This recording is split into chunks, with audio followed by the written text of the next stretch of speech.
Alright, we're back. Let's go. It's time for a Superluminary Super Dash map. This one's also really fun, but the silver can be a bit annoying because there's one room that's just super hard. Bit unbalanced, but yeah, great map.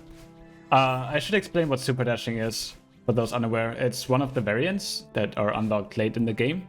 It makes dashes a lot longer, and you can also curve them. So you can still start dashing in the same 8 directions, but now you can change the direction slightly after you start the dash. So we'll see that. Oh my god. Right at the start. Yeah, so I do a reverse hyper dash and then a right dash, but then I curve it down after I grab the silver. Okay, and already not much to explain. Just so that means you can enter dream blocks at weird angles, but you still cannot move while inside the dream block. So you will see I drift slightly to the left because I have a very slight angle to it. But that's just something to know, to keep in mind. Right, otherwise, not much to say for these first rooms, so I'm gonna skip ahead.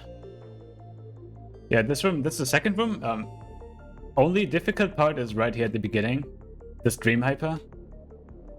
Because if you do a straight downright dash, you will die. You have to do a downright dash and curve slightly neutral at the end to bob this fish. It's very annoying. Just completely feeling based. There's nothing you can do. Just gotta get a feeling and hope you don't lose it. Very annoying. Not a fan of that part. But yeah. At the same time, it's kinda at the beginning, so not too bad. Alright, this is the first berry. I do kind of mess this up. Let me actually turn on the sound so you can hear. So you start with a demo dash, then curve up to land on this thing. And then my strat is to do a hyper bunny hop, but I actually mess it up right here. But funny enough, if you mess up a hyper bunny hop in just the right way, you can actually just end up with a normal hyper. And a normal hyper can reach, but it's a bit closer, and especially if you have like some airtime right here before landing, then it can be very tight to grab the berry. So, and that's by the way also the reason why I messed up the bunny hop, because I started my inputs too early, because I started dashing when I wasn't even on the ground yet, and too early for a buffer even. The results in some way was a hyper dash. This was supposed to be the second jump for the hyper bunny hop, but it just happened to extend the hyper dash that I started. Yeah, very weird, but it worked out barely. And you can hear I was surprised to get it. I did not expect that. But yeah, I'll insert a clip on how it's supposed to look, so you know what I'm talking about. Yeah, here I start a hyper dash, grounded ultra, and because it's super dash, you for some reason can get a lot of speed. So in the next screen I will do an upright dash, and right here I'm just trying to get a reverse corner boost. This serves no purpose, but it's fun movement. So, you know, I will turn left, input, grab and jump, and just fly to the wall. I don't even know if this is the fastest way to exit the screen, but it's definitely the most fun way, so I'm doing it. Okay, more stuff to talk about, I forgot, sorry. So this is some of the fun super dash stuff that this map uses. They call it the crescent dash, and what it is, you start dashing upright, like this, and then you have to turn to straight up and then up left. And this can be very tricky, because you have to basically time a release of a button instead of a press. And that's, like, some people will definitely struggle to get this in their head. So you will see, start upright, then I have to release the right button, and then a bit later I will press left. And then you can do it. Yeah, I know some people really struggle with this, but I managed to get a good feeling for it. And then we have the next cool move. They call it Shoryuken. Just a hyper dash. You dash upright and then just switch to up as soon as you can. And you do this quarter turn, I guess. Yeah, the crescent dash is basically this, but you can do almost a half turn. But yeah. And funny enough, we have to do this twice because right here we go to the berry path. Nothing to say about this berry. It's underwater, but I don't know if I'm doing this the intended way, by the way. I just do a demo hyper, like roughly here. And it doesn't really feel too good, but I couldn't find anything better. So that's what I'm doing. No clue if that's what you're supposed to do. And yeah, it sucks a little bit that we have to do this Shoryuken tutorial a second time, because you can die to it. Okay, but then we have the first of the middle section rooms. These rooms are pretty hard. This one just really tests your ability to do the crescent dashes. There's like 5 of them, I think. Hang on. Yeah, just a Shoryuken at the start. This one's a normal dash. This is the first crescent dash. Then basically an upside down Shoryuken. So we do a down right dash and then switch to down. Like here. And then just fast fall. Then the second crescent dash. And then the third one here. And it's fine, you can do this down right dash basically as soon as you can. And you will always just hit the stream block. Because the dash is insanely long. It's stupidly long. And now this room is the reason why this golden is not so enjoyable. This is a very cool room, but it just sucks for golden. It doesn't really get consistent. These ultras at the start, so yeah, this is an ultra chain actually. You start dashes up right, but then you curve them to down right, and that's enough to count as a down right dash, so you get the ultra speed. But this is kinda counterintuitive on how to optimize them.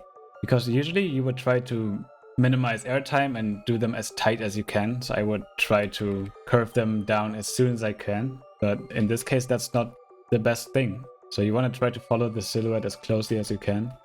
And especially for the second one, I try to curve down at a very slight angle.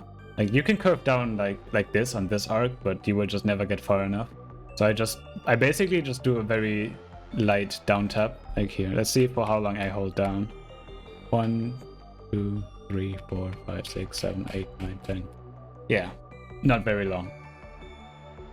Yeah, and here it's very hard to get this distance, but once you understand how it works, it's also easy to get too far. And the issue is that since we're doing an upright dash here and then curving it to the right, sometimes if we're too close to the dream block, we won't have enough time to curve to a straight dash. So we will enter the dream block slightly at a slight upwards angle. You can see it happening to me here, but it's not enough that it kills me. But you can, if you're a bit closer to the dream block, you will have a steeper angle and that will kill you. And that's probably because I adjusted right here by tapping left for just a moment. I think I missed it. Yeah, here.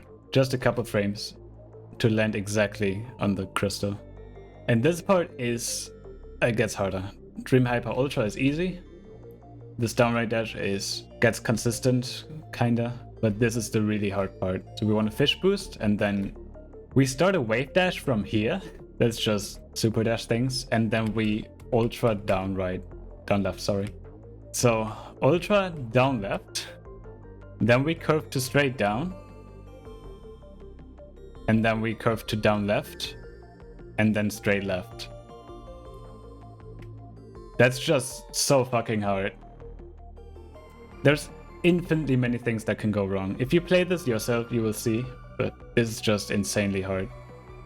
But yeah, once we get past this part, this room is, once again, kind of sucks. It's not very hard, but you have to do it bad enough, in a way. Like my instincts, I can greet this a lot to get more speed, but that will actually get me killed. So, like, again, my instincts would be to curve down as soon as I can, but I have to wait a long time. And here my instincts would be to dash upright as soon as I could, but I have to wait and just do it slowly and carefully. Yeah, just annoying to do under pressure. And then we enter last room. There's not much to say about this except for the ending, so I will just let this run for a bit. Yeah, nothing crazy going on here. Except this part. So we want to get as much height as possible. Then we dash right, curve it down slightly, but not far because we need every bit of height that we can get. Then we start a crescent dash.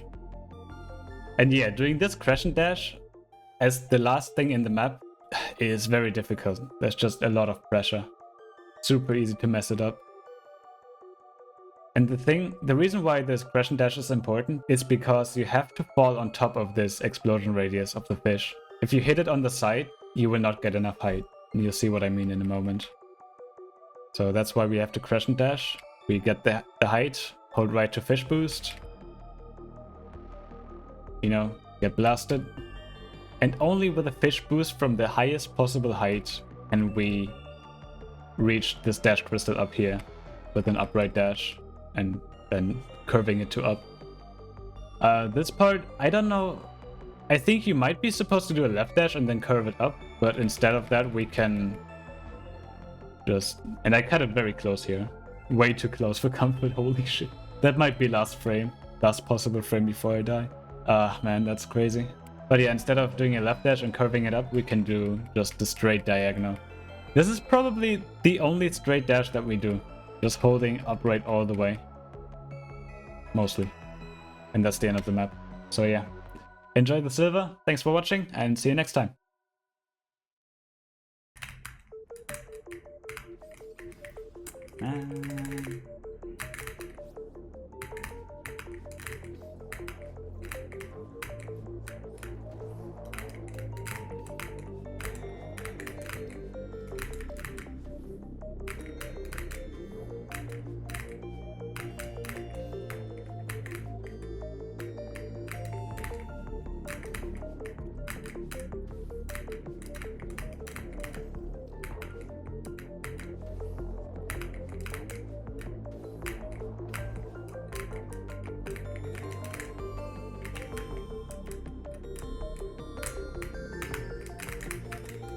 Oh, nice, I got it.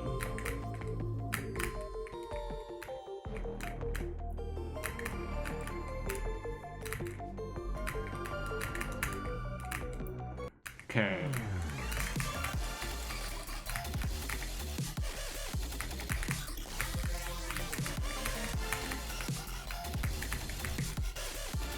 Now watch this room.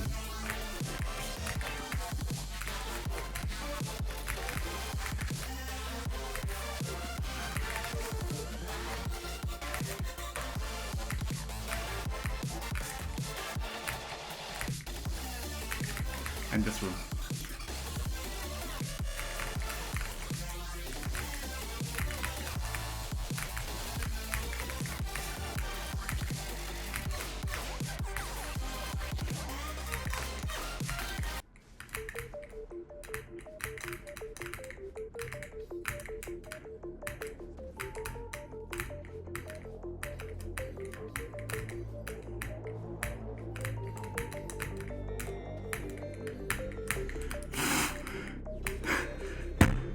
What the fuck?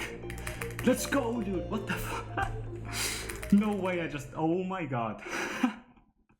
What? Holy shit. That was free, I guess. Oh my god, dude.